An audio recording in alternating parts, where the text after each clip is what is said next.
Radio Publique Africaine.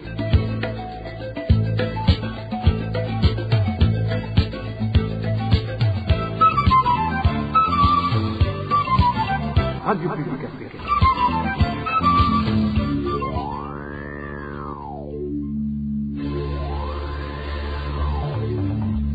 C'est le moment de suivre le journal parlé en français. À la présentation, Daniel Claire et la Trouve. Nous sommes samedi 23 mai 2026. Bonsoir mesdames et messieurs. Bienvenue à ce journal dont voici d'abord les principaux titres. La CENI annonce la mise en place des commissions électorales locales dès juillet en préparation de la présidentielle de 2027 et la CODEBO critique les conclusions de la rencontre sur les élections et réclame une commission électorale inclusive. La dégradation de la route Idienda-Lusaka inquiète les usagers et perturbe la circulation des véhicules. Et enfin, nous allons vous faire entendre dans ce journal comment l'OBP reçoit des équipements de haute technologie pour renforcer la protection de la biodiversité au Burundi. C'est tout pour le sommaire. Dans quelques poussières de secondes, le développement de ces titres. Ouvrons ce journal par la page politique où les commissions électorales provinciales et communales indépendantes seront mises en place au mois de juillet prochain dans le cadre des préparations des élections présidentielles prévues en 2027. Cela a été déclaré par le président de la CENI ce jeudi 21 mai 2026 en province de Gitega à l'issue d'une réunion organisée à huis clos avec le ministère de l'Intérieur. Prosper Ntahogwamiye a tenu à préciser que l'implication de l'administration territoriale est plus que nécessaire dans ce processus, tel que recommandé par les parties prenantes au cours de la récente rencontre avec le président de la République. Suivez plutôt Prosper Ntahogwamiye, président de la CENI. En date du 22 avril 2026, Son Excellence Monsieur le Président de la République a fait le lancement de la campagne d'éducation électorale pour les élections de 2027. Après, dans le prolongement de ce lancement de la campagne, la CENI a tenu une réunion avec les différents partenaires électoraux. Mais à cette époque, il y a un groupe de 5 partis politiques qui ont adressé une lettre à Son Excellence Monsieur le Président de la République disant que si les recommandations issues des évaluations des élections de 2025 ne sont pas mises en application, qu'ils ne vont plus suivre les activités de la CENI. Et le président de la République a vite réagi et a rencontré les différents partenaires électoraux pour faire le tour de cette question. Alors, parmi les recommandations, l'une des recommandations, c'est que l'administration territoriale s'implique beaucoup plus davantage dans l'organisation des activités menant aux élections de 2027. C'est donc dans ce cadre que la CENI, en tant qu'organe technique de gestion des élections, en collaboration avec l'administration territoriale, vous avez vu la présence du ministre de l'Intérieur, des gouverneurs de province et puis des administrateurs communaux, s'était échangé sur les stratégies de mise en place ou d'opérationnalisation de cette implication de l'administration territoriale sans entorse aux dispositions légales en matière d'organisation des élections. Alors nous avons fait le tour de la question, on s'est convenu sur un certain nombre de stratégies et on a même arrêté un chronogramme, c'est-à-dire la semaine prochaine il y aura des réunions au niveau province de consultation dans le cadre de la mise en place des CEPI et des CECI, réunions durant lesquelles les membres de la CENI vont aussi prendre part. Voilà en gros ce qui a été analysé et discuté au courant de cette réunion. Après la récente rencontre avec le président de la République, le parti CODEBO fait savoir qu'il n'a pas apprécié les résultats de la rencontre que le président de la République a eu avec les responsables des partis politiques le 15 mai 2026, afin de réfléchir ensemble à la manière dont les élections pourraient bien se dérouler. Kefani Lidi, président du parti CODEBO, estime que le fait que les autorités administratives ont reçu une grande place dans la supervision des élections est contraire à la loi électorale. Il demande qu'une commission chargée de l'organisation des élections inclusives de toutes les parties soit mise en place, sinon ça sera du mensonge. Suivez plutôt Kefani Lidi, président du parti CODEBO. Il y en a celles qui violent gravement l'indépendance de la CENI, une indépendance qui est consacrée par la Constitution et le Code électoral. On sera notamment le rôle qui a été donné à l'administration dans la mise en place des CEPI et de ceci, le rôle donné à l'administration dans l'encadrement des mandataires et des observateurs électoraux, ainsi que les présences continues au niveau du bureau de vote. Il faut rappeler que les administratifs de la base au sommet appartiennent des partis politiques et pendant la période électorale, ils font partie des compétiteurs. Par ailleurs, pour les élections législatives de 2025, on a constaté que les administrateurs locaux ont joué un rôle prépondérant dans le forcing de la population pour qu'elle vote en faveur du parti au pouvoir. Vous comprenez donc que les administratifs ne peuvent pas être à la fois juges et partis. C'est pour cette raison que les partis politiques qui avaient adressé une correspondance au chef de l'État demandant le dialogue ont sorti une déclaration montrant qu'ils ne sont pas satisfaits des recommandations issues de cette rencontre et ont souhaité que le dialogue puisse continuer en fait de valider les questions qui restent en suspense. Et pour nous, une des garanties principales est de mettre en place une CENI qui est équilibrée, ainsi que ses démembrements jusqu'au niveau du bureau de vote, afin d'assurer sa neutralité.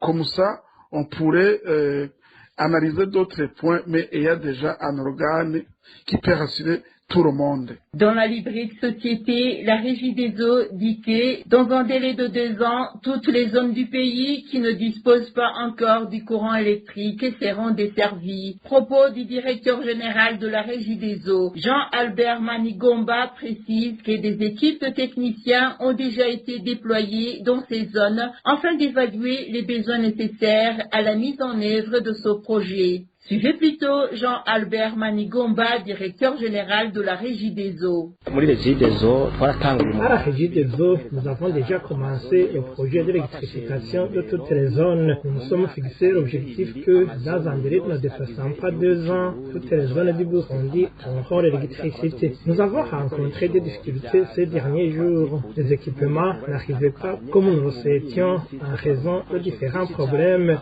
Mais actuellement, nous recevons beaucoup de matériel. Nous disposons désormais d'importants stocks, ce qui nous permet de commencer la mise en œuvre du projet d'électrification dans presque toutes les zones. Ces derniers jours, j'avais envoyé des techniciens dans tous les chefs-lieux des zones pour mener toutes les études nécessaires afin que toutes les zones puissent avoir de l'électricité. Sur le budget de cette année qui va commencer, des moyens financiers sont prévus aussi bien sur le budget de la Régie des eaux que sur celui de l'État, car le gouvernement fournit également des efforts pour que presque toutes les zones puissent être électrifiées. Je donne espoir aux habitants de toutes ces localités. Dans les prochains jours, nous allons leur fournir de l'électricité. Le matériel est déjà disponible. Il ne reste plus qu'à installer les poteaux et les câbles. Comme je vous le disais en titre, les usagers de la route Igenda-Lusaka s'inquiètent de son état désormais impraticable en raison des nids de poules. Ils indiquent aussi que certains véhicules ne circulent plus sur cette route, bien qu'elle soit la plus directe, ce qui les dissuade d'emprunter la route Nyakararo-Ngaro qui demande beaucoup de moyens. Le point avec Rémi Ndelagakura. Depuis 2 ans, cette route est dans un état de dégradation avancée, marqué par de nombreux nids de poules. À partir de l'usine de TOTB, située à Igenda en direction de la zone de Lusaka, les usagers sont immédiatement confrontés à d'énormes trous sur la chaussée. On peut que les véhicules ordinaires ne peuvent plus circuler, à l'exception des camions de l'usine OTB. Les nids de poules sont visibles depuis l'usine OTB jusqu'à l'endroit appelé Mugoyi, sur la distance d'environ 1,5 km.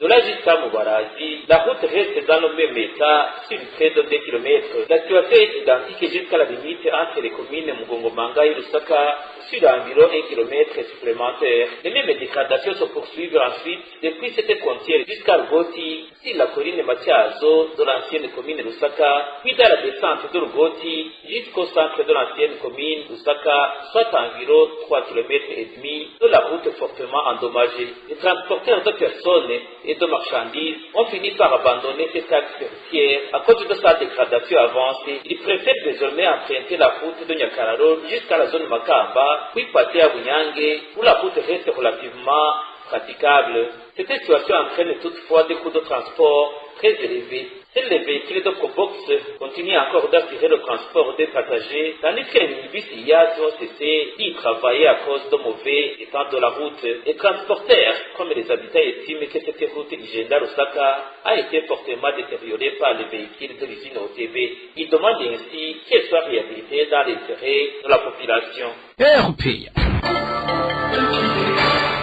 Les habitants de la zone Bgassare, en commune Muyinga de la province de Ruhumuza, se plaignent contre les administratifs qui leur ont imposé ce mercredi une somme de 5 000 francs pour être servis en fertilisants. De fertilisants qu'ils avaient pourtant longtemps payés à l'avance. Au moment où cet argent est justifié comme frais de transport et du carburant, ces habitants trouvent plutôt qu'il s'agit d'un vol organisé. Le point avec Janvier Ninina Hatsui. Cet engrais chimique distribué ce mercredi à la population de Brassare en commune de Muyinga est de type Imbura. À part le retard considérable enregistré dans cette distribution opérée longtemps après la saison culturelle y appropriée, cette population a été hautement indignée par la somme de 5 000 francs par sac qui lui a été imposée pour être servie, indique ce citoyen de Gassogwe. Il s'agit de 30 tonnes de fertilisants récemment réceptionnés au niveau de la zone. Alors, nous avons été étonnés par le fait que ce fertilisant d'abord devient disponible très tardivement et ensuite l'administration en collaboration avec le parti au pouvoir nous impose un montant de 5 000 francs par sac, soi-disant pour payer le véhicule de transport. Considérant les 30 tonnes qui constituent 1200 sacs, les 5 000 francs par sac totalisent un montant de 6 millions qui entre dans les poches des administratifs et probablement en connivence avec le parti au pouvoir. Les habitants de Gassogwe disent alors ne pas comprendre comment un véhicule qui transporte ce fertilisant peut être loué à hauteur de 6 millions pour une seule journée. Nous, les habitants de la zone Gassogwe, avons été tellement étonnés de voir même le conseiller économique communal se présenter sur le lieu pour expliquer que cela fait suite au manque du carburant. Toutefois, ce véhicule ne serait en aucun cas loué pour une somme de 6 millions.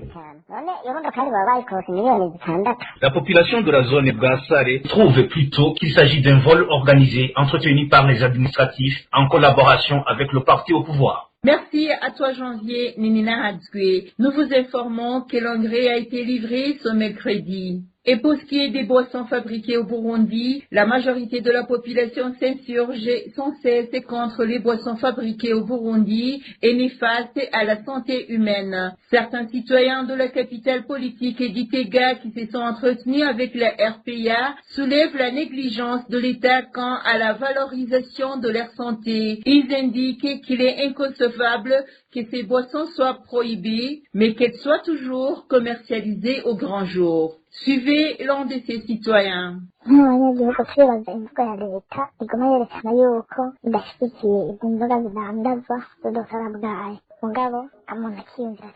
En tant que citoyens, nous nous demandons comment le gouvernement affirme qu'il ne soutient pas la fabrication de ces boissons néfastes à la santé, alors que ces boissons continuent à être servies publiquement. On se demande pourquoi ce jeu sur la vie de la population et ça dépasse notre entendement. Selon notre analyse, le gouvernement joue plutôt un grand rôle dans la commercialisation des dites boissons, puisque les fabricants sont connus. Le premier étant certain de Lichima do Kayanza, c'est lui qui fabrique les boissons comme Kike et autres tirées des bananes. Prenons l'exemple de la boisson Kike. C'est une boisson qu'on a confirmé qu'elle est néfaste à la santé humaine. De là, on a dit qu'on allait élever le coût de cette boisson pour que le bas peuple ne parvienne pas à s'en procurer. Mais on a changé le système de la vendre. Les commerçants la servent en détail par godet. Auparavant, elle coûtait 3 000 francs et plus, mais actuellement, à 1 000 francs, on est servi. La question qui se pose alors est celle de savoir si ce genre de détail sur les boissons est permis dans les boutiques. Il fallait que ces boissons soient servies dans les bistrots reconnus légalement.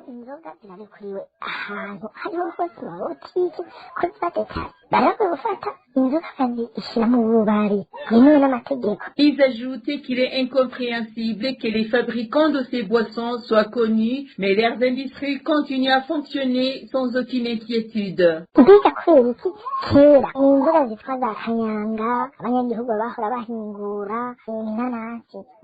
Pourquoi dans le temps les boissons produites localement comme Kanyanga ou Munanasi ont été éliminées, mais ces autres boissons donnent de la peine à supprimer supprimés. C'est tout simplement parce qu'il y a la mainmise des autorités. Ceci pour dire que ces fabricants notamment sont nommés de Lichima et autres. Il y a de l'argent qu'ils donnent aux autorités au détriment de la vie de la population. Que le gouvernement retire vraiment ces boissons des boutiques. Autre chose, il faut se rendre dans les industries de fabrication. Comment la population peut ne pas consommer une boisson qu'elle trouve facilement sur le marché? Lorsque des gens n'ont pas une occupation pécuniaire ou encore une activité génératrice de revenus, ils n'ont pas d'autre choix que celui de se livrer dans l'alcoolisme et l'ivresse pour se distraire et ainsi oublier leur misère. Il s'agit notamment de la jeunesse qui actuellement n'a aucun espoir pour un avenir meilleur.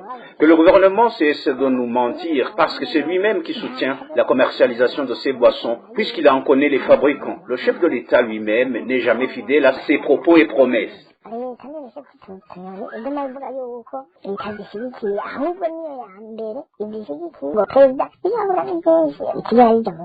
Comme je vous le disais en titre, l'Office burundais pour la protection de l'environnement a bénéficié ce 21 mai de cette année d'un lot d'équipements de haute technologie destinés à renforcer la protection de la biodiversité dans différentes régions du pays. Au sein de l'OBP, les responsables indiquent que ces matériels permettront de lever certains défis auxquels l'institution faisait face depuis longtemps dans le domaine de la préservation de la biodiversité au Burundi. Les détails avec David Claude Bananayo. Les équipements remis récemment à l'Office burundais pour la protection de l'environnement OBPE par le Programme des Nations Unies pour le développement comprennent notamment des appareils GPS connectés aux satellites, des drones capables de prendre des images même pendant la nuit, ainsi que d'autres matériels destinés à la collecte et à l'analyse des données sur la biodiversité. Ces équipements seront utilisés dans les infrastructures qui seront installées dans la réserve naturelle de la Rusizi ainsi qu'au parc de la Kibira dans le but de renforcer la surveillance et la protection des aires protégées. Le BPE indique que ce matériel permettra d'améliorer et d'accélérer la collecte ainsi que la transmission des informations concernant les activités se déroulant dans les différentes réserves naturelles du pays. Selon Berkimas Hatungimana, responsable de l'OBPE, ces équipements permettront également au Burundi d'atteindre des standards internationaux en matière de surveillance des espaces protégés, étant donné que de nombreux pays utilisent aujourd'hui les nouvelles technologies pour la protection de l'environnement. D'une valeur de plus de 185 000 $ américains, ces équipements contribueront également au renforcement des activités dans les aires protégées, notamment dans la surveillance environnementale, l'analyse des eaux, le suivi de la faune et de la flore, ainsi que le développement de la recherche scientifique. Et voilà, amis fidèles de la RPA, c'est par ici que nous clôturons le journal en français de ce samedi 23 mai 2026. Merci pour votre aimable écoute. Merci également aux équipes rédactionnelles et techniques pour leur franche et parfaite collaboration. À la présentation de ce journal, vous étiez avec Ben Claire, il a trouvé. Bonne soirée chez vous.